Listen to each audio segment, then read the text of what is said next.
All right, acting for the camera. So this class is all about acting for film or television, as opposed to acting on stage. So what would be the difference? Yes? In film, you can actually take as many takes as needed so long as you get the thing done right. Whereas theater, it has to be one take, rehearsed professionally, and try your best not to make any mishaps, especially on a long play. So in that aspect, which is correct, on film, you do it. If it's wrong, you redo it, and you redo it. Whereas on stage, you rehearse it, and then you do it, and it better be right. Does that make sense?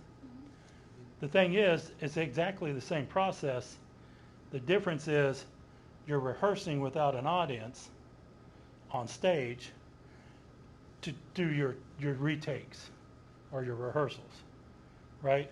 And then once you're on stage in front of an audience, that's the perfection. That's got to be perfection. On film, your rehearsals are you're doing it, and every time you redo it. The difference is it's not going to go out to an audience until you've gotten it right. And if you don't get it right in a certain number of times, they'll get somebody who can do it right. Does that make sense? Yeah. Same thing on stage. If you don't get it right during rehearsals, they may or may not replace you with somebody who will. Right? Because the whole idea is it's all about the end product. If you're doing a play, it's all about how well done that play is, or whatever the goal of the play is. On film, it's all about getting the best product. In theory, it's all about getting the best product. There are times on film and in television, and you've seen examples, I'm sure, that it's all about getting the product done, as opposed to getting it done the best way. How many of you have seen or heard about these so-called director's cuts? There's two reasons for that. One, it was not done the way the director wanted it because they were under budget refined, either budget restraints or time restraints. So they had to hurry up and get certain things done because they had no choice. The other reason for a director's cut is the director oftentimes is not the one who edits the film. So if I'm the director, I'm out there on location and I'm telling them, action, stop, do it again, do it this way, change the camera angle, do this, whatever, to get it the way I intend to see it done.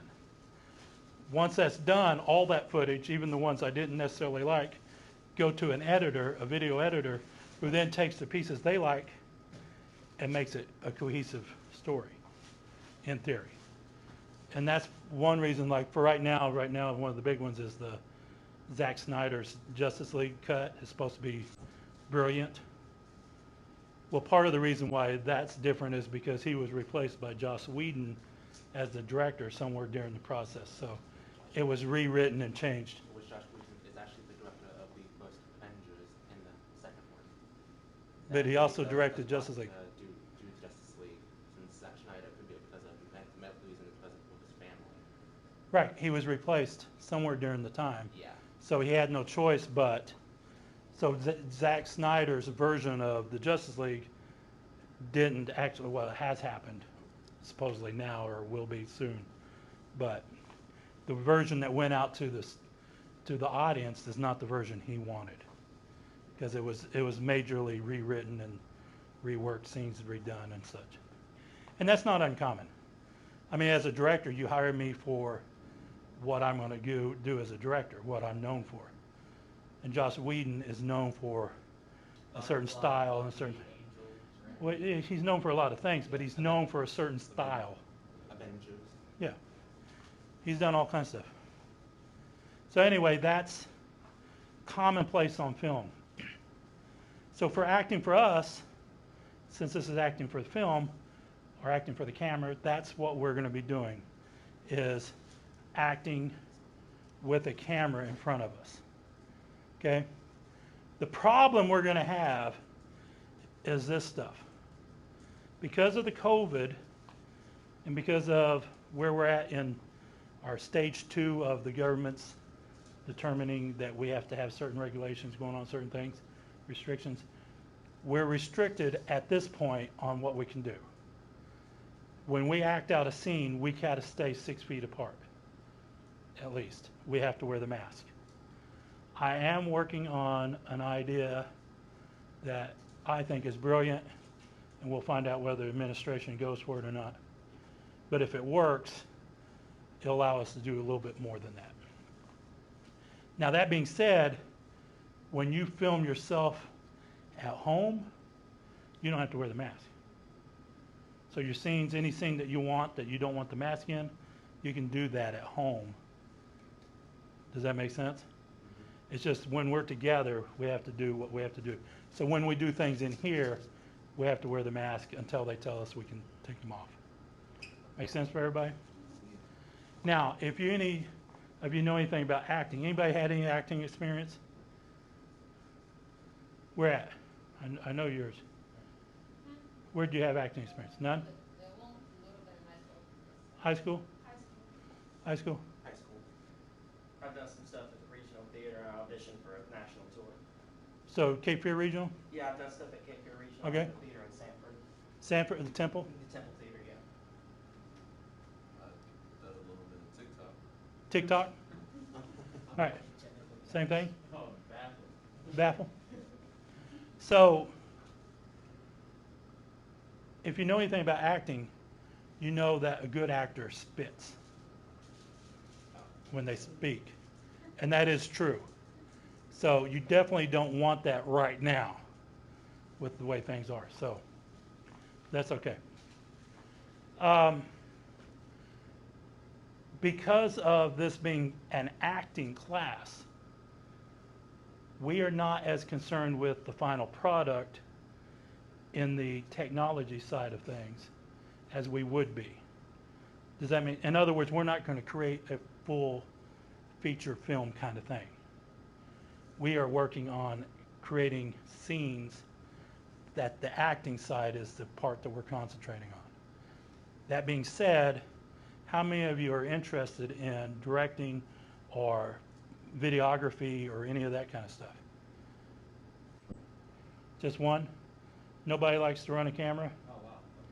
That's okay. It's not a bad thing. It's just, okay. And now you see why we're going to concentrate on not on but we're going to concentrate on acting. Does that make sense? Because if we literally only have one person, hold on just a second. Excuse me for a moment while I confer with somebody. Come on. Come on. I was talking about you. It was good stuff, Mo. She just had a birthday, everybody. Say happy birthday. Happy birthday. Too late? No, you got to sit where somewhere there's a sign. Where I don't know. is your class? They told me there were 11 seats in here that have signs, but it's got to be that one in the... No? Here, sit over here for now. You'll be all right. That's what I get for being late. Yep. You guys sit in the front and corner with your back facing everybody. Well, actually not, but... So, because we only have one person, you like doing videography stuff too, right? Behind the scenes stuff? So we got 2 people that would like to run a camera and learn how to use that stuff. That's why we're concentrating on acting. Plus, this is an acting class, not a videography class. So that being said, you are going to be forced to do some of your own video work because you have no choice. I will help you learn some of that. In fact, we'll go over some of the stuff today that you'll need to know. Probably more than what you need to know, but it's okay to know. Make sense to everybody? Good. So let me go over some of the things that's on your syllabus. You can go on Blackboard to see the syllabus anytime you want to. If you do it now, it may take you forever to get loaded in, but that's another story. If you look on Blackboard, you'll see the syllabus. It'll say Drama 135. For her, it's 136. That's Acting for the Camera 2. There is 2 sections of this if you choose. If you choose next semester to take Acting for the Camera 2, it's available. Am I the only 2 in here? Right now, yeah. What's the difference between 1 and 2? You get credit for a second time. More learning. She'll probably do a little extra work on the acting side. Can I use yours? Sure. So on the syllabus, you'll find out that this class meets on Wednesday from 9 to 11:50. We will probably take a break somewhere in the middle. Okay?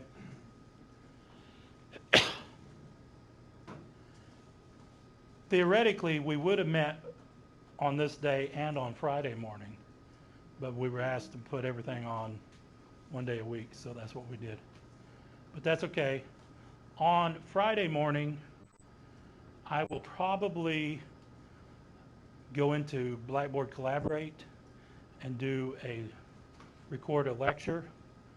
I'll put the link up if you're welcome to go in there that day if you want to. I'm not going to require you to because some of you may have other classes at that time. But I will do it. If I do it that way, I'll send a link out. If not, I'll just record something and put it up there for you guys to look at. Make sense? So it'll be there. If you look at your Blackboard site, it's not complete yet, just so you know. I think I've got the first module done for you, though, pretty much. But I'm working on some things because I'm trying to get some things that are more creative for you guys since we're in these situations we're in. But anyway, my name is Dennis Johnson. You can call me Mr. Johnson. You can call me other names as long as you're polite about it. Or you give me food. I like food. That's also what I was saying, I was gonna get you donuts, but when I didn't move in the line for 10 minutes, No. I gave up. No, see, you should never have said that because now I'm like, I could have had donuts, but now I don't have donuts. Maybe later, yeah. Keep hold of that, maybe. Got a whole bag of them. What? He's got Kit Kats. The whole class. Catch? All right, just give it a toss. Ah, Dude. failed You gotta learn to toss better than that. For a baseball player, he's a good actor. Your computer is very cold. Well, it's been there forever, Yeah. sitting there waiting. it. Anyway, Sorry, can't be. They are, much like myself, yes. yeah. So, my name's Dennis Johnson. Call me Mr. Johnson, whatever. My office is in Horace Sisk, this building, over in the front corner over here, room 602E. So if you need to come see me, that's where I will be most of the time when I'm not in class or in a meeting or something. My office hours for right now are Mondays from 9 to 11, Tuesdays from 2 to 3, Wednesdays from 2 to 3, Thursdays from 1 to 2, or by appointment. So the way I'm doing it this semester is if I'm in my office for an office hour, I'm also in a virtual office on Collaborate. So if you don't feel like coming up to campus, you can log into that virtual office and go in there. And if you don't see it yet, I will make sure it's there later today. I will have a link for the virtual office that you can just click on that and go into it when it's available. Does that make sense? Okay. My phone number for my office is 910-678-0092. Again, that goes straight to me, not to some secretary or something. So you'll get just me. If I don't answer, it's because I'm either in a meeting or in class, or I'm just not in the office for that moment. Leave a voicemail. I will return your call within a month or two. I'm kidding. Usually within an hour or two, but definitely by the next day. Make sense? So, in this class, you're going to learn about acting techniques for in front of a camera. Some of the things that we will do this semester are monologues, scenes with other people. Obviously, with the social distancing, there are some things that we can do that get creative with that. Because on film, the beauty of film is this. If she and I were doing a scene together, we don't actually have to be in the same room together. She could film her parts, I could film my part, and then they can edit it together and make it look like we were there. Does that make sense? Anybody seen Sleepless in Seattle? The scene where they're at the table and stuff? Some of that, they were actually there, like when they're rotating around, you see them both sitting there. Other scenes, when you see them doing close-ups, Tom Hanks is there. Melanie Griffin or whoever, who was it? Melanie, was it? No. Who was the other? Who? Meg Ryan. Meg Ryan. She wasn't in the room at the time.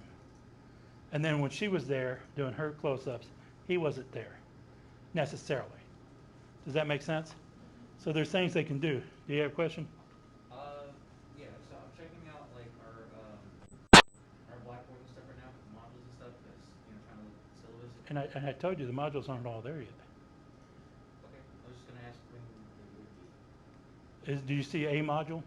I see one on this one, but then there's a variety of options on the stagecraft class with no options inside. What do you mean no options?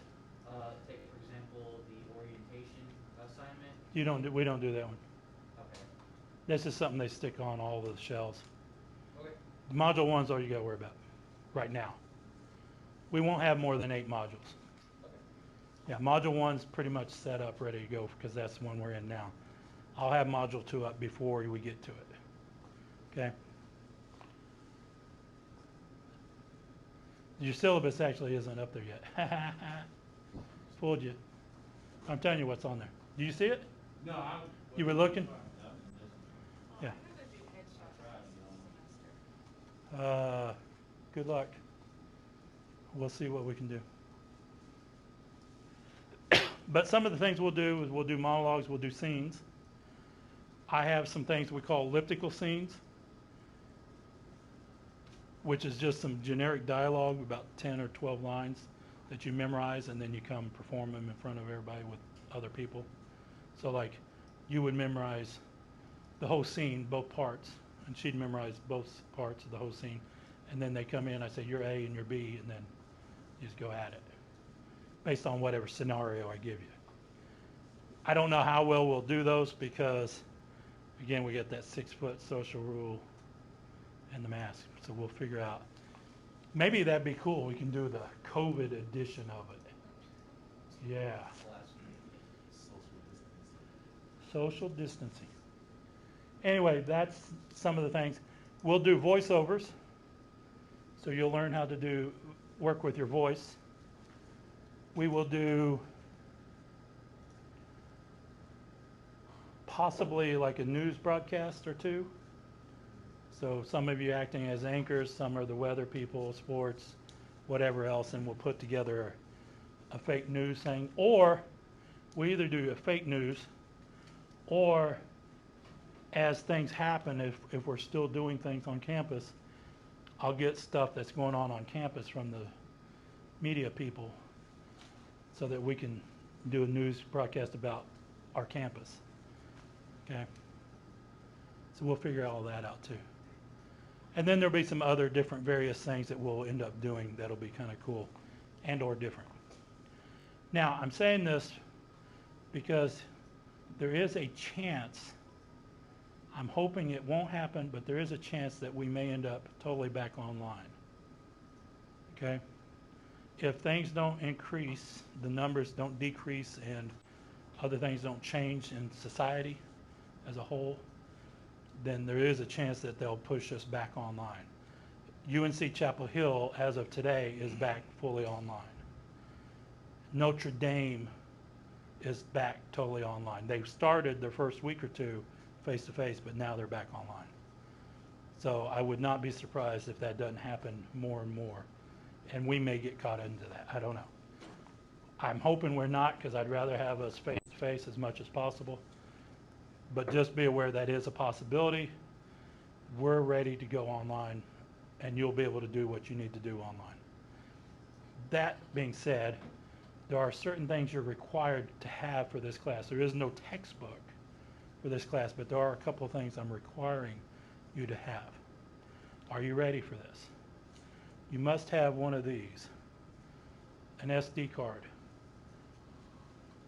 or a micro SD card. It needs to be at least a 32 megabit, or gigabit rather, not megabit. Okay? Does everybody have one of these? I got a 64 at home. 64 is good. it needs to be at least 32 because all your acting scenes are going to be put on this, on your card. Okay? If you have a portable drive, that's fine too. It's just easier to carry one of these than a little drive. And these are faster transfer than a hard drive is, unless it's an SSD drive. It's an SD card. These are designed to go in cameras, like this kind of camera. So this is a DSLR. This is your regular everyday photography camera. Well, this one's not. This is a $3,000 camera. Yeah, I'm rocking the Canon Rebel T7. Yeah, that's a good one. So this one has 128 megabit or gigabit at 170 megabits per second. So this one's a high-speed card.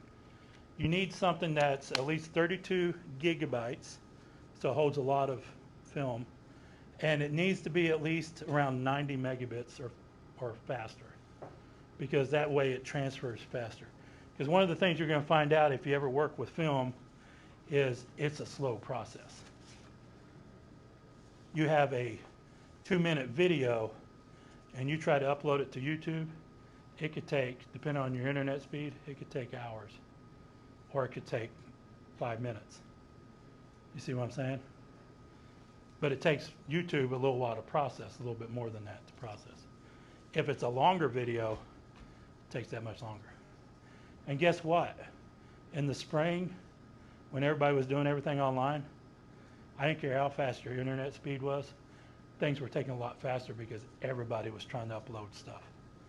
So if we end up back online, that may be an issue. But that's all right. Get an SD card. It can be a micro SD card, one that fits inside, but you'll probably need the adapter as well. Does anybody have a DSLR besides him? Something like this. The advantage to a camera like this is I can take the lens off and replace it with another lens. So if I need a wide angle lens, I can put a wide angle on. If I need telephoto, I can put that on. If I need any other kind of lens, if I've got it, I can change it out with it. Okay? That's the beauty of this kind of camera. Here's the deal. If you go to the bookstore, you can purchase this, not this model, it's actually the Rebel T6 or T7, I'm not sure which one they have now. You can purchase the Rebel T, which is a Canon DSLR, good model camera for beginners. I don't know how much they charge right now. It's a basic price that everybody, no matter where you went, if you went to Target or Best Buy or Walmart or wherever, you pay the same price for it. But they have it, has 2 lenses, a wide angle and a telephoto, and you can purchase it with your Pell Grant, with your financial aid if you got financial aid. I'm not saying you have to have it for this class, as long as you have a decent camera to use. Yes, I have financial aid. so you're good. Kind of want to just make a little bit of a suggestion for anybody who might be on a budget. If you guys go on eBay, you can get a Rebel T6 fairly cheap with a list of other equipment with But they tripod. can't use their financial aid to pay for it. Oh, that's true. That's the reason I put them in the bookstore. That's true. It is true, you can buy a used one, Much cheaper. maybe even at a pawn shop here in town if you got the cash to do it. But through the bookstore, if you go to do it there, you can purchase it there with financial aid. You can probably get your SD cards there. I'm not sure, because I don't know how much to open they are right now. So the cameras are required for this class? A camera is required. A Can't be a phone camera? Yes. If you have a smartphone, you can use the camera on the smartphone. Even if you have an Android. And that was for you. So smartphone, even an Android phone can be used. Samsung Galaxy. Samsung Galaxy is a good camera. They have a good camera. Can I borrow your phone for a second? Yeah. I won't do anything. Crash. So on these phones, if you've got who does not have a smartphone? Good, that's the way we like it. You'll know that there's a camera on the front side, your facing camera, and then you have at least one camera, if not 2 or 3 on the back, depending on which camera you have or which phone you have. The camera on the back is the better camera. So on this is a Galaxy, which one? Samsung Galaxy It's like 7, 8, 9, something like that, probably 10. I think so. So anyway, it's the Galaxy, which is one of the better Android phones. This camera back here is at least a 4K camera. 4K, I'll explain the difference here in a minute. This one on this side is going to be 1080p. On some of the cheaper Android phones, here you go. On some of the cheaper Android phones, the facing camera is only 720p. So what does that mean?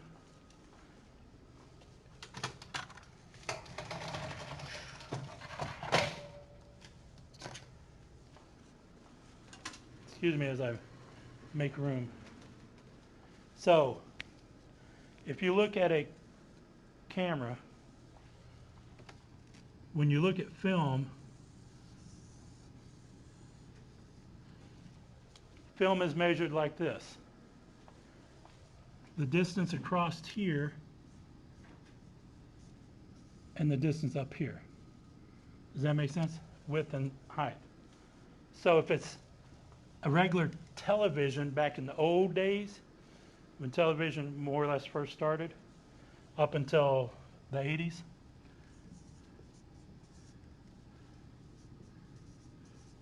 that's what television was. 640 pixels by 480 pixels. That's small. It used to be, oh, this looks great. Doesn't look great compared to today's stuff. Okay?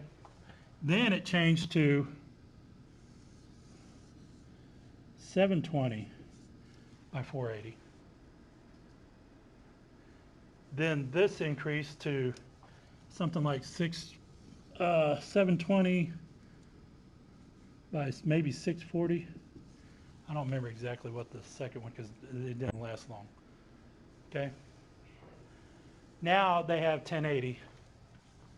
So you're going, so it's 1920 by 1080. Does that make sense? But see how much bigger it is? Much more quality and better resolution. 4K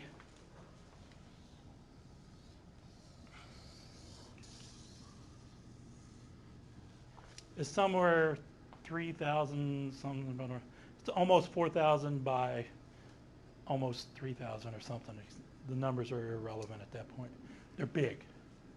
It's a big amount, right? So this is what they call 1080p.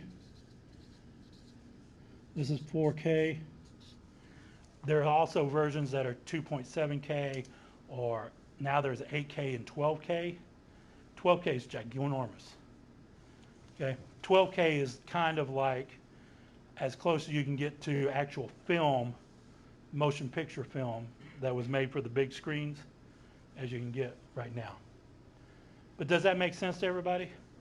It's gotten better. Right now, this is the norm.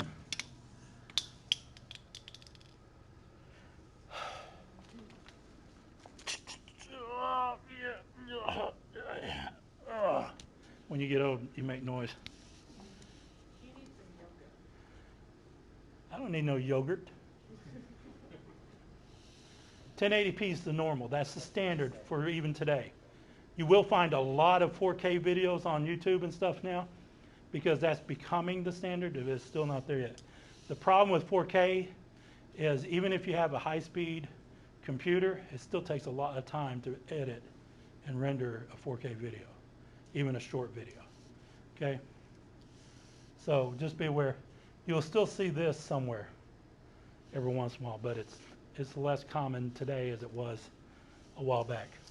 But does that make sense to everybody? You want to always shoot 1080p if you can, or above. Got it? So whatever camera you're using, you need to make sure it does it. The Rebel T shoots at 1080p. The Samsung Galaxy, 1080p or 4K. iPhone, 1080p or 4K, depending on which camera. If you're using the facing camera on the iPhone, it's 1080p. If you're using the back camera, it's 4K. Does the bookstore sell tripods for like Android devices or phones in general? I'm not sure if they do or not. I mean, if they sell the cameras, I mean, I'm pretty sure they would have the tripod too. Not right? necessarily. You can check. Put it on the list myself. Yeah, it's not on the list. Well, yeah, we kind of convenient too, though. This camera that I said was $3,000. This is Nikon D850. It shoots 4K or 1080p, and it takes. But this is a full frame camera, so it takes bigger pictures. It says 48 megapixel. So this is you guys don't get to use that one. Sorry, it's just for me. All right. The other thing you're going to need, and the bookstore has this, or you order it through the bookstore for financial aid, and then they'll have it brought to you, sent to you, is a microphone.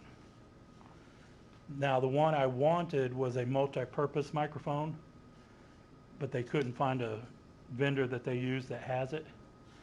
So the one that you're going to get, if you get it through the bookstore, which I'm requiring you to have a microphone. I don't care where you get it. You need a microphone. You can't use the internal microphone on your phone. Those things, I don't care what phone it is, it's crappy. Does that make sense? Compared to real sound. So, I don't think I have one in here. I have one in my office. The microphone that they ordered is one that's designed to sit on a camera like this. So it sits up here in the coat shoe, but it also will have a tripod mount. So you can mount it on a tripod. You can mount it on one of these.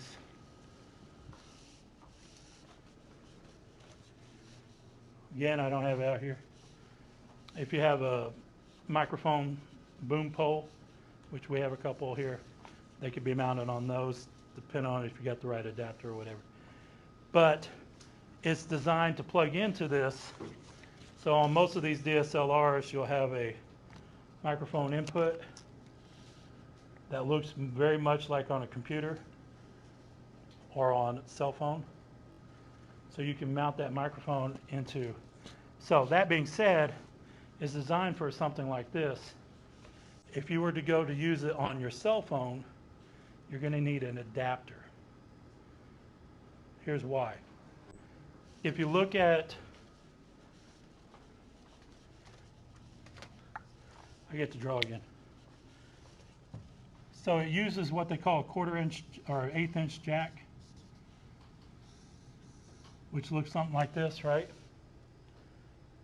It looks better than this, but it's something like that. And then it has a cable that goes down. Here you'll see 2 rings. So it'd be a metal, this is metal, and there's 2 black rings on it, usually, or it could be yellow or green or whatever. Does that make sense? Standard headphone jack, right? One is for left, one is for right, audio. In order to use it on your cell phone, like on your Samsung, because it has a headphone jack, it has to have a 3rd ring. That's for video. Does that make sense? These microphones are only going to have 2 rings on it. So you're going to need a little adapter that you can buy on Amazon or wherever. It's like $2 or $3 that has from the dual to the 3rd prong. I need to interrupt. I need to make a phone call. Yeah. But does that make sense for everybody? So here's an example. That's what the plug looks like.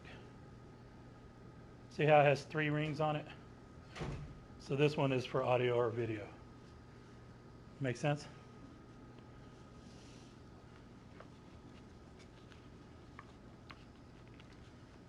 They do have these microphones in the bookstore, not actually there, you order it from them. They're like $50 or something, maybe even less than that. Okay, not expensive. But they're going to give you a lot better quality sound. And here's the other reason I'm requiring you to buy the microphone, whether you buy that one or some other. If we go online, one of the problems we had last semester when we went online, nobody had a microphone. Or they had poor quality microphones built into their computers or whatever. Does that make sense? So we want high quality. We want good quality. We want it to sound and look good as much as possible. Something else, if you're going to use your phone, you're going to want one of these deals. This is a tripod mount for a cell phone. So that's a tripod there that thing's on. This screws onto the top of it, and then you just slide your phone in. I just happen to have an extra phone. It just slides in like that, and now you've got a stable mount. Here's the deal. When you're filming using your phones, don't go around, I'm going to film like this.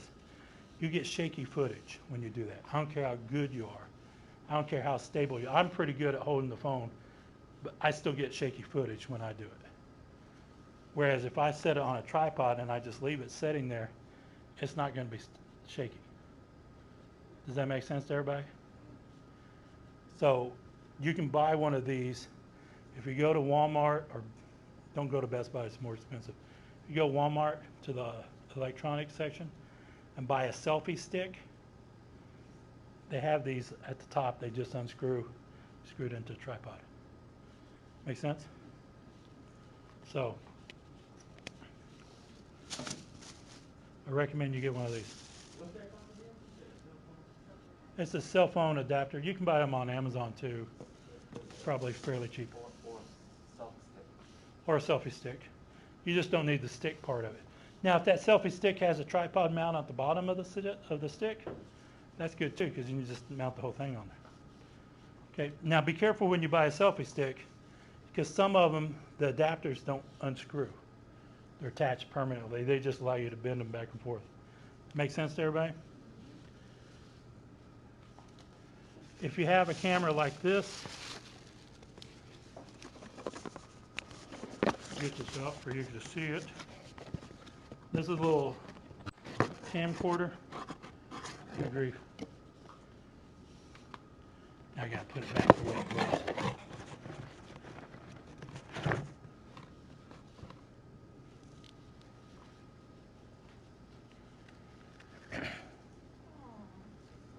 It's a little handy cam or whatever they call them.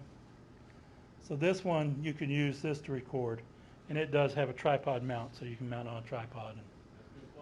This one's 1080p, and it records onto a little hard drive that's built into it. You would then have to transfer that out. So you'd have to have a cable and plug that into.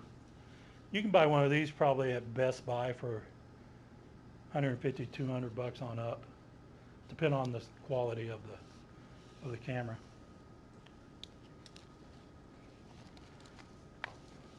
What was that, JVC, HD what?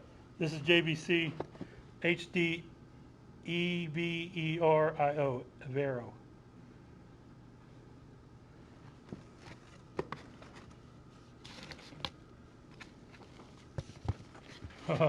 He wants me to let him back in. Should I do it? What do you think? You think I should?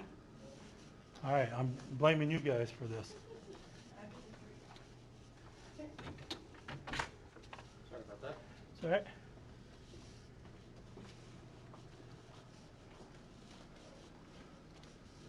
You can also, if you choose, I'm not requiring you to do this, you can get a tripod like this. So this is a little standard tripod, but this is a flexible tripod. So I could literally, or if I had a piece of pipe somewhere, I can mount it.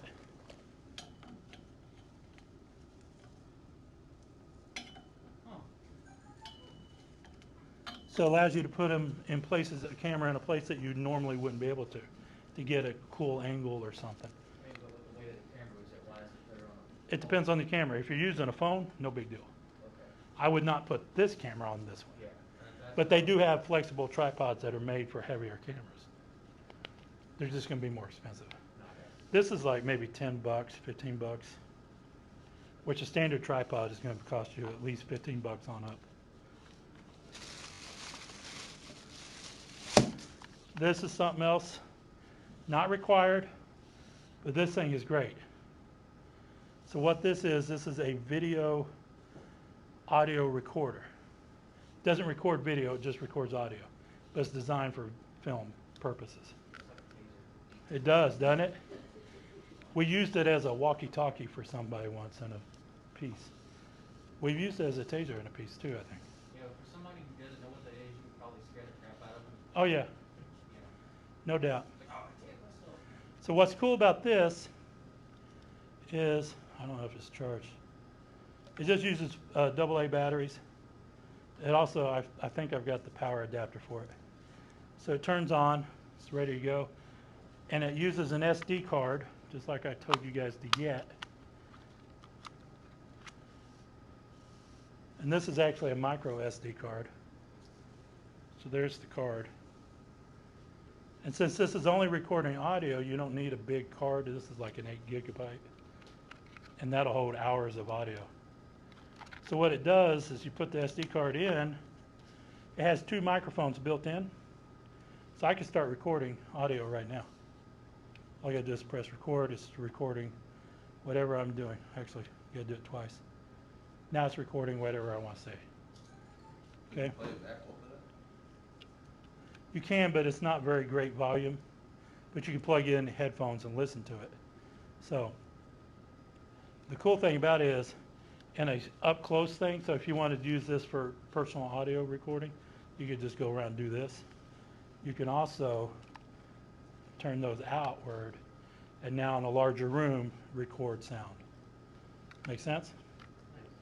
You can also plug in external microphones. 2 external microphones can be plugged in. You can record 4-track recording. The 2 microphones, each 1 track, these 2 recording at the same time. So normally what they're doing is they're calling overdubbing. Have you ever heard that term? So what they're doing is they're recording audio with the 2 external mics, the regular audio, and then they're using the internal mics to record at a very low volume, almost like phantom power kind of thing, so that if there's a problem like a pop in the sound for the main microphone, they can take that second track, increase the volume, and make sure that pop's not there. It's not loud enough for that pop to have gotten there. Does that make sense? In other words, they can clean up the audio easier for that. But microphones have gotten so much better now. It's a lot easier. So the cool thing is the microphone that you order in the bookstore would be able to plug into this. Okay? It's really cool. I use this a lot for recording audio. And what you do is if you're using something like this to record audio, you could, what I would do is if I'm using my phone to record, I let it record audio as well. I record the audio separately with a microphone or whatever through this, and then I bring it into a video editor and I overdub the sound with this one, and then I turn off the sound on my camera, on my phone, so that it only hears this, but it's lined up. So you line it up so that everything lines up, and then you have nice, clear, crisp sound.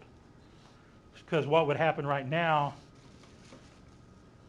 is if this phone's recording, which it is right now, it's going to hear this. You hear that vent? That's all it's going to hear. It's going to hear that and then me talking. So you're going to hear literally what you're hearing right now. A lot of noise in the background and me talking or trying to talk. But because I'm using this thing here, which I'll talk about, you definitely don't need to buy this, because how much did you say it was? $700? Yeah, it was actually like $6.99. This thing right here is called a swivel robot, and it is extremely cool. As you can see, it's following me around. So if I move, see how it's doing that? Isn't that cool? And the reason it's following me around is because I've got this thing they call a marker. So what it's doing is it's following this. But this also is a microphone. So it's recording the audio into the camera through this, so that the audio is going to be a little bit better than if it was just coming out of the camera, because it's mostly going to pick that up first and then me. Whereas now it's going to pick me up first, then that. Does that make sense? And if I had pulled this up closer, it would have been even better. Or if I got a little clip, I could probably get a little clip and make it like a little lapel mic and get even better quality. I can also tell it to start and stop the recording from this. So I'm using this in class. So you'll see this a lot of time when I'm talking and lecturing in class. I'm going to be using this.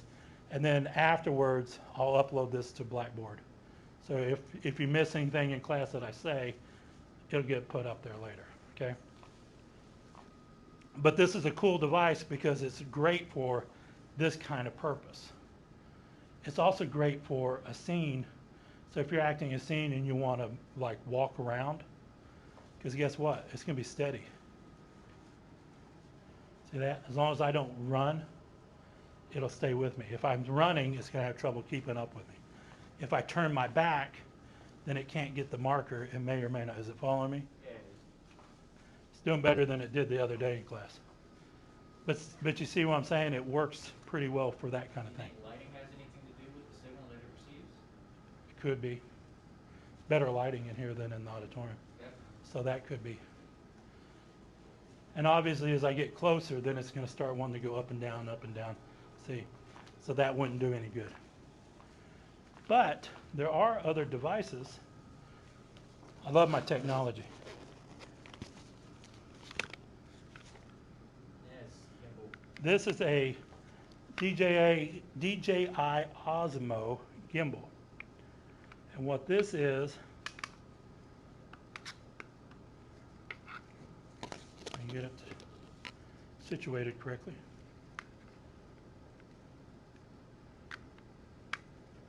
There we go. You take your phone. Where did I have that phone? It's under here.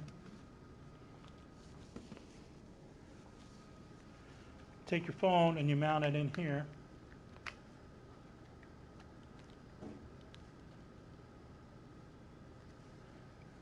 Try to balance it out as much as you can. And then when I turn it on, so it's going to go into that mode first, which is dumb. I don't know why they did that. But if you take it like this and hold it for a few seconds. So now guess what? As I walk around, that stays steady. So if I'm recording audio or video, that video is going to look smooth. It pivots on a single axis point, so that way it's the only thing that moves. It's a 3-axis gimbal. Three? This is a 3-axis gimbal. Yeah. How much? This, They range anywhere from $80 to like $300. the DJI one, you can buy at Best Buy for $119 for this for just the gimbal, and the gimbal with a little with the bag, and it comes with a little miniature tripod, is like $139. But look how smooth that we get you. Yes. One thing that's also important to note about gimbals is you got to make sure that you get one that can support a substantial amount of weight. There's not a lot of gimbals that can actually, or cheap gimbals, let me rephrase that. There's not a lot of cheap gimbals that can support the camera that you get at Tech, as well as an extra. If you're getting a DSLR, there are gimbals that are designed just for that. Yeah, They're going to cost you probably $350 to $500. I got one on my checklist right now. But for something like this is ideal. Because guess what? I can record a scene. So if he wanted to run across the room, I could run with him. Either side or in front of him or whatever. So let's say you have a scene that requires somebody to be jogging down the street or running down the street.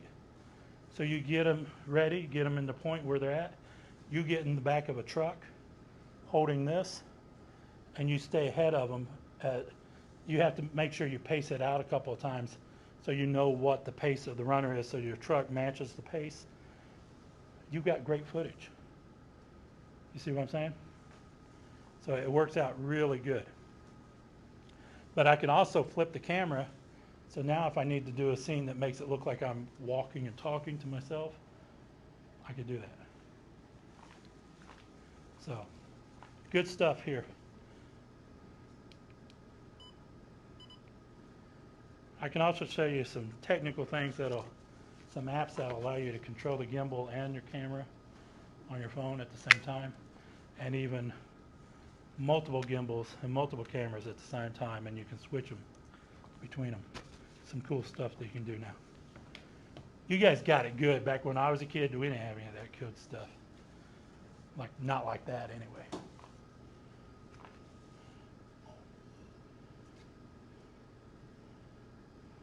Will we be learning? By the way, I was just recording everything on my phone apparently. I mean on my watch. That happens every once in a while. Will we be learning certain ways to do certain film works Yes. without equipment? Yes. Okay. We'll talk about camera angles, we'll talk about equipment and what to do without the equipment to get a similar look. Like if you don't have one of these, there's certain things you can do to get a look. So if I don't have this, I can get a skateboard and mount a tripod to it and push it, and I can get the look of the same kind of look in similar ways.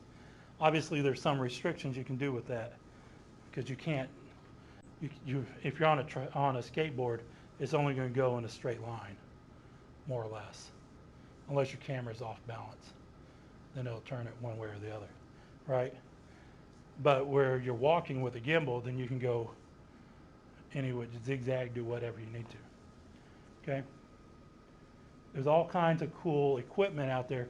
It's all about money or lack of. This is great because this is a fairly cheap product comparatively. As far as cameras and stuff go, this is really cheap, and it works with your cell phone, which most of us already have anyway. So that's what's cool about this. I should have made these required in the bookstore, but I didn't. Okay, and this one is the Mobile 3, so this is the third version of it. I have the second version as well. The second version is not as good as the third, and here's why. Obviously, you'd think they learn after they get it. So if I pounded my phone into this, like this, let me just put it in there.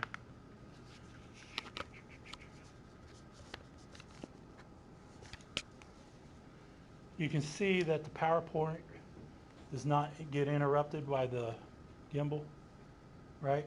That means I can plug power into this. Or I can plug an external microphone through this port.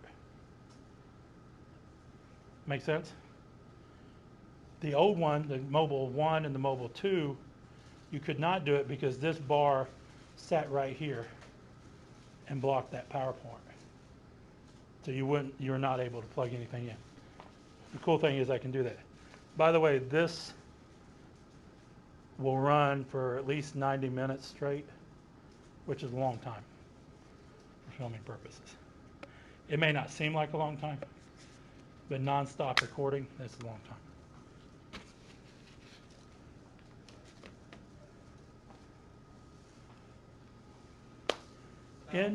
Yes. About how many minutes of film on a Rebel 6 can be recorded on a 64 gig SD card? It's at 1080p, so it'd be at least a couple hours, maybe 4 hours. Depends on, so there's this, right? We talked about this. Yeah. The other thing that you have to look at is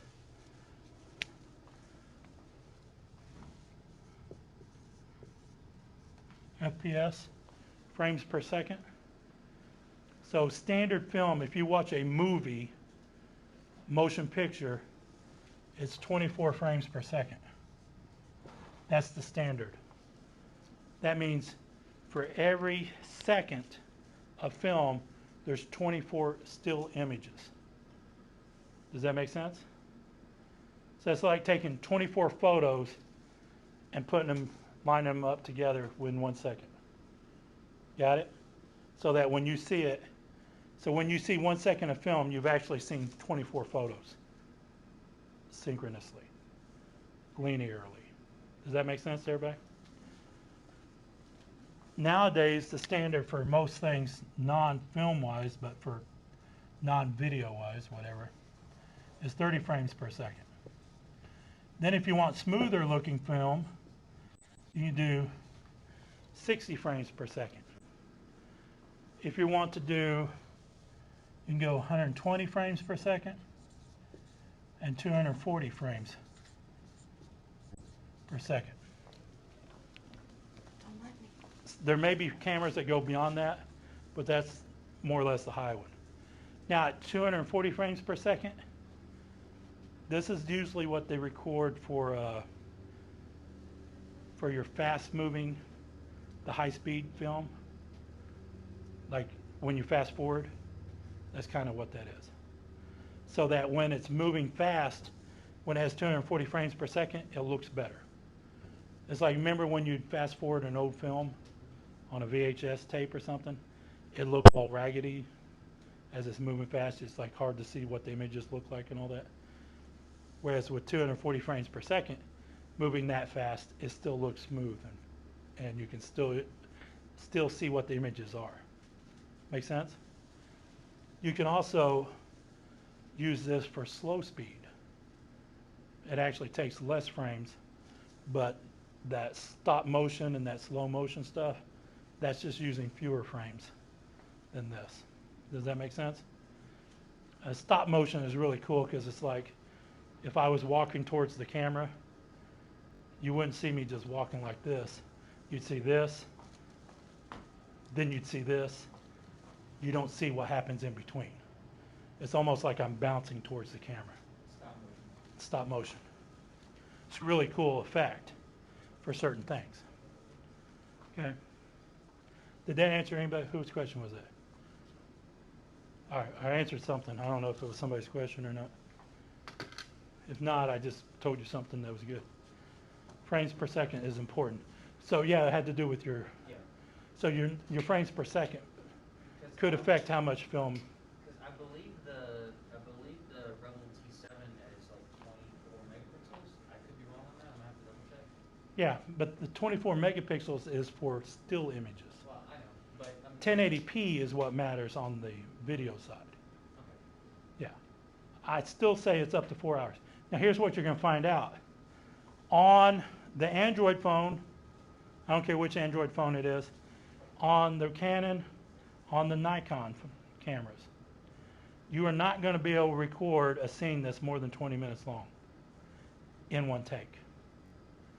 Because they have, the way they're formatted is the same as a Windows PC computer, and it will only allow up to a 4.7 gigabyte file. Does that make sense? So at about 20 minutes of film at 1080p is going to be about your 4.7 gigabyte file. Alright, and just out of curiosity, the closest thing to 1080p is 720. You can't film in that because why exactly? 720 is the lower resolution. Alright, so we're trying to get the best. We want better quality. It'll look much clearer and better. And it'll be a bigger image. So, and the thing is, if you were going to put videos on YouTube, the higher the quality you put on YouTube, the better, because YouTube compresses the video. That is true. And they compress it so much that even a 4K video may not look as crisp and clear as it does on your computer. Does that make sense? Even though it's the same video, it went through their compression ratios and such.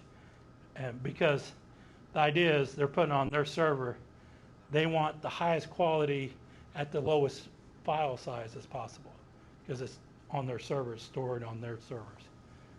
Does that make sense? And when you're hosting millions of videos, that's a lot of server space. Got it? So there is one other thing that affects this, and it's the megabits per second, not just the frames per second. So on a smartphone, especially on the iPhone, you can record at 20 megabits per second up to 100 megabits per second, maybe a little higher. And obviously 100 megabits per second, faster, higher quality images is going to take more space on storage. I don't know how well you can set that on the Canon. I'd have to look. I can go with that and figure it out. I mean, how much film work exactly are we doing during this course? As much as we can. Okay. Yeah. I mean, obviously you'll do a lot more on your own, but Yeah. yeah. Any other questions about that kind of stuff yet? Anybody concerned about anything yet? Why not? No? This is the easy class. I do actually have one concern. So normally the film work that I've been doing with my friends, obviously I'm surrounded by a collective of individuals. Anything that I have to do at home obviously has to be just by myself, relying on stationary positions and stuff. Not like that. necessarily. Okay. So what's the best way to combat against filming by yourself with no editing? As far as getting the best angles, the best quality, if you will. All right, so what he's asking, did everybody hear what he asked? So basically what he's asking is, if you're at home by yourself, how's the best way to set things up so that you get the best quality, the best angles, the best everything? Okay? It's a tricky thing for anybody, I don't care who you are. And if you watch the YouTube, anybody watch YouTube channels? Anybody watch the ones who do video stuff and stuff like that? Not particularly. There's some that do really good quality stuff. There's some that's like, come on, anybody could do this. But the problem with those YouTubers, the so-called influencers out there, they're not doing it by themselves. You see the one person in front of the camera. You don't see the person running the camera or the other assistants running around with sound and lights or whatever they're doing. Does that make sense? And they'll make it sound like I'm the only one doing this. This is all about me. That's not true on a lot of the cases. Okay? So even though you only see the one person, it's not, most of the time it's not just the one person. Got it? That being said, if you are going to use, say something like this, to do all your recording, you're going to want a good tripod. Something like that was good. A $15 tripod is good enough. Let's just put it that way. $15 tripod is good enough. This is a heavier camera than some. So a $15 tripod may be a little not heavy enough for it, but it'll work. Got it? Something like this, but one that's made for a little heavier camera, is also good, because here's what you'll see a lot of YouTubers doing. I think it's stupid.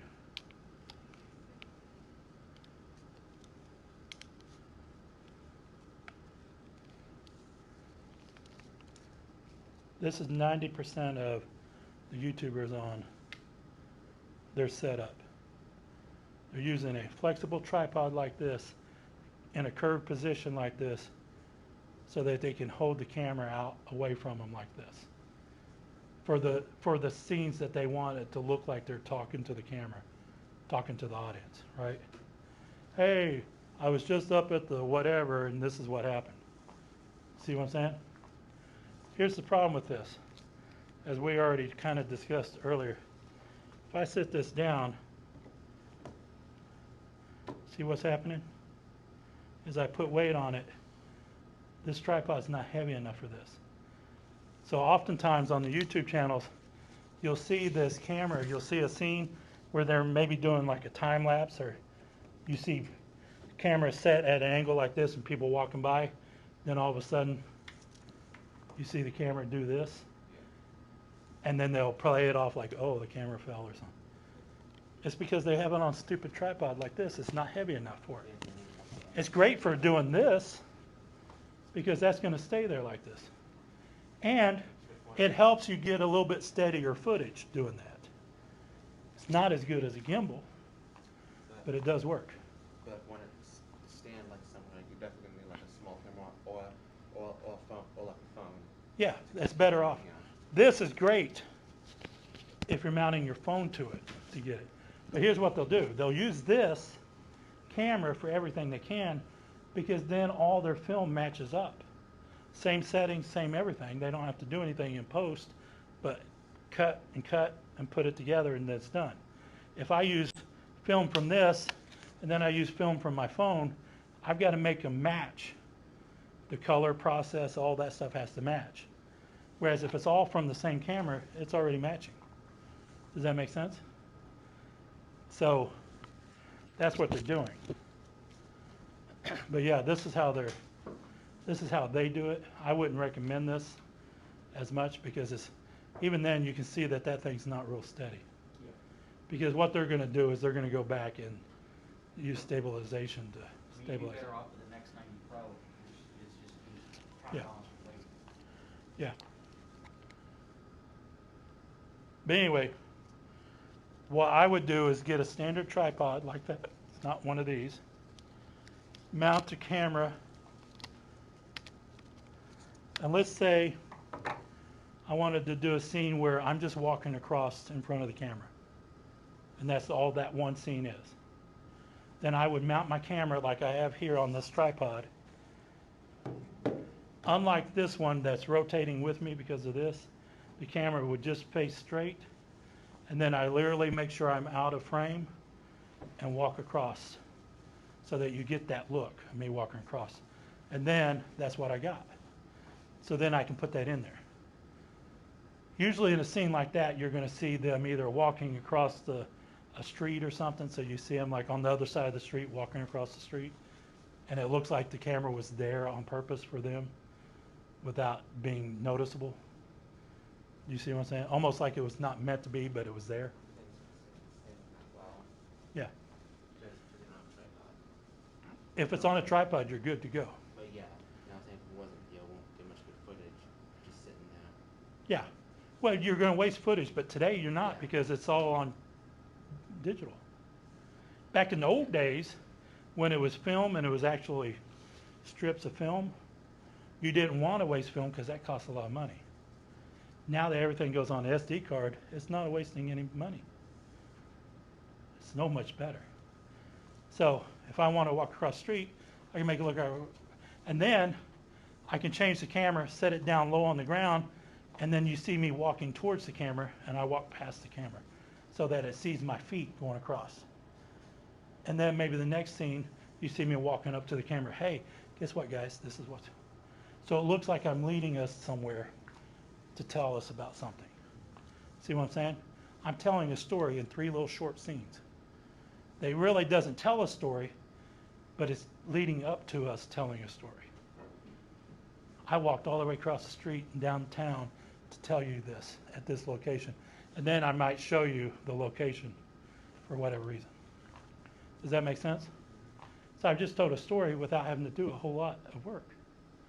And I didn't need anybody else to do it with me. So typically what you're going to find in films, if you watch a movie or TV show anytime that was done in the last, well, really the last 30 or 40 years, but in the last 10 years for sure, you're going to notice 2 things. Either there's movement of people and objects in the film, or the camera's moving. Does that make sense? So for instance, if we have 2 people sitting right here together at a table, they're just sitting there, right? If we're having a conversation at dinner, we're not getting up and down and doing a lot of things most of the time. We're sitting and have a conversation at dinner, correct? So there's no movement in us other than our arms moving or face or whatever. So what's going to happen is that camera is going to move. So that camera may be on both of us, so it shows both of us sitting here having a conversation, and then we'll do the whole scene that way. So we'll do a whole take of the camera just there, all the way through the scene. Then they'll start it over. We'll do the whole scene again, so you better eat a lot. In other words, you better eat very little while you're in the scenes because you're going to end up eating a lot. They'll move the camera, so maybe the camera's over here, over her shoulder, close up on me. And we'll do the whole scene again so that it gets close up of my dialogue as I'm talking to her, right? Then they'll do it again, camera over here, getting a scene, getting her dialogue, right? Then they might do it again and rotate that camera all the way around us. And then they'll put all those scenes, all those takes together to create a scene that looks seamless from all different kinds. And you won't even really notice a whole lot until you're concentrating on it, that, oh, they must have done this in many takes.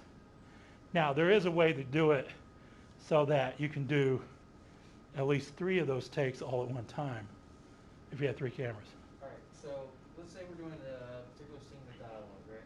And you're wanting to make sure that you get the entire conversation in, I don't know, 30 seconds flat or wherever. You gotta switch from one person to the other at some point, right? Alternating between scenes. One of the biggest editing problems that me and my friends usually have is that there's always that like half a second that you notice that the camera changes and there's just like a gap between dialogue. But you know how on a professional film it's like the conversation is fluid no matter which way you put it. Because you're recording your audio with your dialogue, with your video, right? Yeah. Well, I mean, no. So it's like all one tape. But Right. It's from different cameras that we're trying to. But your audio, It's filmed on the same device at the same time that it's being recorded. right, Yeah. you're not allowing, so when you cut it, are you cutting the audio track as well? No. but you still have to make sure everything lines up. I mean, if you want, after class, I can show you an example. I know what you're saying, I'm just trying to figure out what you're doing. So you have one audio track. So, alright, so the way that we've been doing it, we've been filming it off of an iPhone, first off. Because I'm the one that's really into all the tech and stuff like that, and Right. my buddy Gary, he doesn't really wanna get that involved in it, he just wants to do the film work, which I think is whatever. Yeah, whatever. But, anyway, so he'll give us a script, we'll set up a little bit of lighting, we'll do a little bit of dialogue, we'll film it, and then he'll run it through an application on his phone where he cuts, crops, edits, and just puts those same scenes, just like you would a regular video, together. So then you'll have like someone talking about a specific set of dialogue, let's say like, so Susie, how was your school? And then it'll cut to the next scene, and then it's like half a second of like awkward silence, and then they continue on like a regular. Because he didn't edit it right. I keep telling him. You that. gotta cut the extra half a second off. I keep telling him that. Yeah, But like, I've also tried editing it, but then either I end up cutting off half of the first word, or I end up getting it close enough to make it seem like it just flows. that's why they got this thing called B-roll. B-roll. B-roll, has anybody heard of that before?